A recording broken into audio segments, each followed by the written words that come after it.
सब कोई सो रहा होता है तभी आधी रात में बिजली कट जाती है और पंखा चलते चलते रुक जाता है। श्याम के बापू, ओ श्याम के बापू, मुझे कोने में सरका कर सारी पंखे की हवा खुद खा रहे हो। चलो खिसको थोड़ा, मुझको भी पंखे की हवा आने दो। अरे खाक पंखे की हवा खा रहा हूँ, मैं तो खुद गर्मी में मरा जा रहा हूँ। तभी सास ससुर की आवाज से गरीब बहू नदिया की नींद खुल जाती है। पूरे घर में अंधेरा मचा होता है। सासू माँ, ससुर जी, बिजली चली गई इसलिए पंखा नहीं चल रहा। हे भगवान, अब तो हो गई सवेरे तक की छुट्टी, सारी रात काली करनी पड़ेगी बगैर पंखे के। बहू तू कह रही है बिजली गई हुई है, पर देख अड़ोसी पड़ोसी वालों के यहाँ से एसी चलने की आवाज आ रही है। सबके घर में जनरेटर चल रहा है माँ, इसलिए। पता नहीं इन लोगों के पास इतनी संपत्ति आती कहाँ से है। बड़ी बड़ी कोठी बंगले बनवाए बैठे हैं और तो और घरों में एसी फ्रिज लगाकर बढ़िया जिंदगी जी रहे हैं, और एक हम जैसे गरीब लोग हैं जिनकी जिंदगी तेनाली राम जैसी है। ऐसा बोलते हुए बूढ़ी गरीब सास की आंखें गीली हो जाती हैं। गर्मी से बेहाल पसीनों में गीले बच्चे तनु दीपक भी उठकर बैठ जाते हैं। माँ मुझको बहुत तेज की गर्मी लग रही है, पंखा क्यों नहीं चल रहा? कहीं पंखा फिर से खराब तो नहीं हो गया? नहीं बच्चों, बिजली गई हुई है। माँ हाथ पंखा कर दो ना, पसीना आ रहा है। हाँ करती हूँ, आप सभी सो जाइए। नदिया सारी रात परिवार को पंखा करने में जाग कर निकाल देती और सूरज की किरण फूटने के साथ चूल्हा चौका करने में लग जाती है। चलो आज तो टाइम से पहले रोटी पानी बन गई, अब सबको खिलाकर थोड़ी देर दिन में सो जाऊंगी। हे भगवान जी, मटके में तो एक बूंद पानी भी नहीं है, ले आती हूँ। नदिया कमर में घड़ा लिए जाने लगती है। मामा मैं भी तुम्हारे साथ में चलूंगा, मुझको भी लेकर चलो। नहीं बेटा, तू घर में ही रह, बाहर बहुत तेज की धूप हो रही है, लू भी चल रही है, मेरा बच्चा है ना। नहीं नहीं मुझको ले चलो ना माँ। माँ ले जा बहू, इसको वहीं नदी पर से नहला कर भी ले आना, वैसे भी गर्मी तो गदर मचा रही है। दोनों मीलों दूर नदी पर आते हैं जो कि जंगल में से पड़ता था। नदिया की एक पुरानी आदत थी और जब भी वह पनघट पर पानी भरने आती तो पेड़ पौधों में भी पानी डालती थी। माँ मैं रोज देखता हूँ, तुम इस पेड़ को पानी क्यों देती हो? बतलाओ ना माँ। क्योंकि पेड़ पौधे में भी इंसानों की तरह जान होती है, इन्हें भी प्यास लगती है। सच्ची मुच्ची माँ, पर ये पेड़ तो बोलता भी नहीं है। दीपक बेटा, हवा भी तो हमें दिखाई नहीं देती लेकिन शरीर को लगती है तो राहत देती है, और ये पेड़ पौधे हैं, इस गर्मी के मौसम में पंछियों का आसरा है। तो फिर मैं भी पानी डालूंगा आपसे। तभी नदिया बड़े गौर से सब पेड़ों के झुंड में खड़े एक खोखले से पेड़ को देखकर दुख के भाव से बोलती है। इतने सालों से मैं इस पेड़ को पानी दे रही हूँ लेकिन आज तक भी इसकी टहनी में से एक पचकी तक नहीं निकली। चल बेटा घर चल। इसी तरह दिन ढल जाता है और फिर से गर्मी और उमस भरी रात आती है। हे भगवान, ये पंखा तो ट्रेन के इंजन की तरह धुक धुक धुक धुक धुक धुक धुक धुक करके चल रहा है। ओए दीपक के बच्चे, क्या है तुझको? दूर रह, मुझसे मत चिपक, नहीं तो अपना सर अपने पास रख।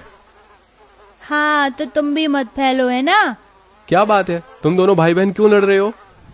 पिताजी मुझको हवा नहीं आ रही है। पता है हमारे पड़ोसी के घर में एसी लगा हुआ है, आप एक कूलर ही लगवा दीजिए ना हमारे लिए। बच्चे की ख्वाहिश सुनकर श्याम लाचारी से भर जाता है, क्योंकि जिस गरीबी में कंगाली में वो जी रहे थे, फिलहाल उसके लिए 2 वक्त की रोटी परिवार को खिलाना पिलाना ही रोज की दुविधा है। बच्चे ठीक बोल रहे हैं जी, कूलर नहीं तो एक नया पंखा ही ले आइए। नहीं, पंखे का दाम 1,500-2 हजार है। 2 वक्त की रोटी तो कठिनाई से कमा कर ला रहा हूँ, तुमको पता भी है। कहते कहते श्याम के आंसू बहने लगते हैं। किसी तरह सब गर्मी में सो जाते हैं। तभी आधी रात के पंखा चलते चलते जोर जोर से आवाज करने लगता है। हे भगवान, ये पंखा आज इतना क्यों चर्र चर्र कर रहा है? अरे इसका तो नट बोल्ट खुल रहा है, ये पंखा किसी भी वक्त गिर जाएगा। अरे सब उठो जल्दी से।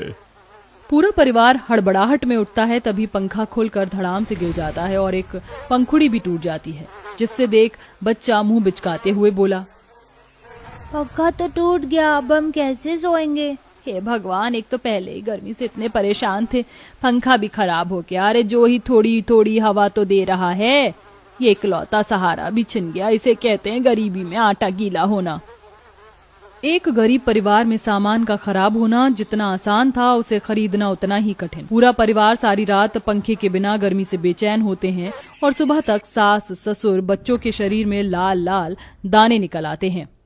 हे भगवान, इन घमौड़ियों ने तो पूरे शरीर को चिट्टी के जैसे भंगोर के रख दिया है। हाय दैया, ओहो हो। दादी, मुझको भी हाथ पैरों में खुजली हो रही है। जैसे ही सास पोते का शरीर देखती तो उसका दिल निकल आता है। हे भगवान मेरा लाल, देखो तो कैसे नाजुक हाथ पैर छिल गए हैं। अरे श्याम, आज पंखा ठीक करवा ले बेटा। ठीक है, जा रहा हूँ। नदिया, लाओ 2 पंखा दो। पंखा लेकर श्याम दुकान पर आता है, लेकिन उसकी जेब में एक ढेला भी नहीं था।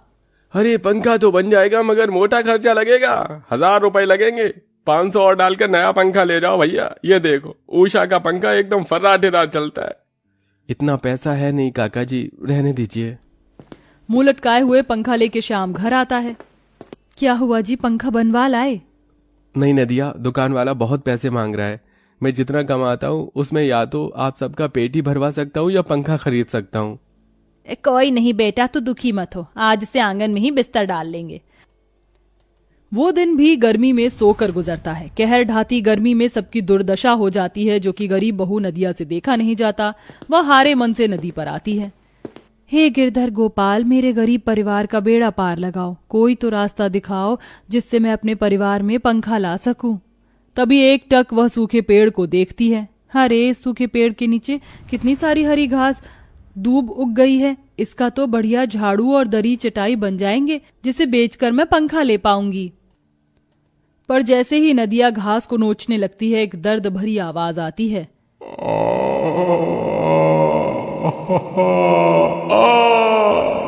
मुझे मत उखाड़ो, छोड़ दो मुझको, दर्द हो रहा है। तभी आंसू की बूंद उस पर पड़ती है। वह जैसे नजर उठाकर देखती है तो पेड़ ठुनक ठुनक कर रो रहा था। ये कैसा अलबेला पेड़ है, इसके तो आंख नाक मुंह लगा हुआ है। चौंको नहीं नदिया, मैं एक जादुई पेड़ हूँ। मैं तुम्हारी हर मुराद को पूरा कर सकता हूँ, लेकिन मुझको काटना मत।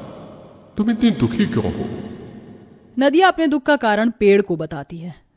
प्यारे जादुई पेड़, मेरे परिवार में पंखे की बहुत ज्यादा जरूरत है। बस इसलिए मैं कुछ रोजगार कमाने की इच्छा से ये घास ले रही थी। क्या तुम मुझको एक पंखा दे सकते हो? तभी पेड़ अपने में से झूम झूम के चंदन के जैसे चमचमाती लकड़ी गिराता है। ये लो, मैं तुम्हें ये जादुई लकड़ी देता हूँ। तुम इस सीलिंग फैन बनाकर छत से लगा देना और कहना, ऐ जादुई पंखे, कर दे हमारे दिन भले चंगे, तो तुम्हारी हर इच्छा पूरी होगी। तुम्हारा कोटि कोटि धन्यवाद जादुई पेड़। नदिया जादुई लकड़ी को घर ले आती है और जादू के बारे में बताती है। श्याम 3 पंखुड़ी वाला पंखा बनाकर छत से टांग देता है। पहले तो पंखा नहीं चलता तो सबका मन नीरस हो जाता है। देखा तुमने, नहीं चलाना ये पंखा। जादू जैसा कुछ भी नहीं होता। नदिया, हम गरीबों को पसीना बहाकर मेहनत से ही सब कुछ मिलता है। तभी पंखे में से सुनहरी किरण होती है और जादुई पंखा सरपट सरपट चलने लगता है। अरे वाह, पंखा तो चलने लगा। हाँ, और इस सीलिंग फैन की अवस्था कितनी फर्राटेदार है। तभी एक जादूगरी होती है और उनके सामने बढ़िया बढ़िया खाने से भरी थाली आ जाती है, जिसमें मलाई चाप, मटर पनीर, पुलाव, मिठाई, बहुत सब कुछ था। अरे, ये खाना कहाँ से आया? अरे, मेरे मुंह से तो लार टपक रही है, मैं तो खाऊंगा। सब लोग हबड़ हबड़ कर खाने लगते हैं। तभी छत से लटका जादुई पंखा पटर पटर नाचते हुए बोलने लगता है। खाए जाओ, जादुई पंखे के गुण गाए जाओ। अरे बाप रे, इस पंखे के तो आंख नाक कान भी हैं, हूबहू हम जैसे। क्योंकि मैं जादुई पंखा हूँ। और तुम्हें कुछ चाहिए? हाँ, मुझको चाहिए। मेरी फ्रॉक फट गई है, क्या तुम मुझे नई फ्रॉक दोगे? बिल्कुल प्यारी परी। तभी पंखे में से एक रंग बिरंगी रोशनी निकलती है। तभी दीपक अपनी फरमाइश बताता है। जादुई पंखे, मेरी भी टी शर्ट फट गई है, मुझे भी नए कपड़े दे दो ना, और चमचमाते जूते भी। ठीक है राजा बेटा, बस रुको। और दीपक के सामने कपड़े जूते आ जाते हैं। तभी आशा के मन से श्याम कहता है। प्यारे जादुई पंखे, तुमने सबको कुछ न कुछ दिया, मेरी भी थोड़ी मदद कर दो। इस गरीबी में अमीरों के यहाँ मैं चक्की की तरह पिसकर बस 2 वक्त की रोटी अपने परिवार को खिला पाता हूँ। अगर काम करने के लिए थोड़े पैसे आ जाएं तो मैं अच्छा खासा काम कर लूंगा। बिल्कुल प्यारे श्याम, और आखिर में जादुई पंखा नाच नाच कर रुपए पैसे बरसाता है, जिससे श्याम एसी पंखा कूलर की दुकान खोलता है और मेहनत करके आगे बढ़ जाता है। इस तरह जादुई पंखा दुखाली में जी रहे उस गरीब परिवार का दिन बदल देता है।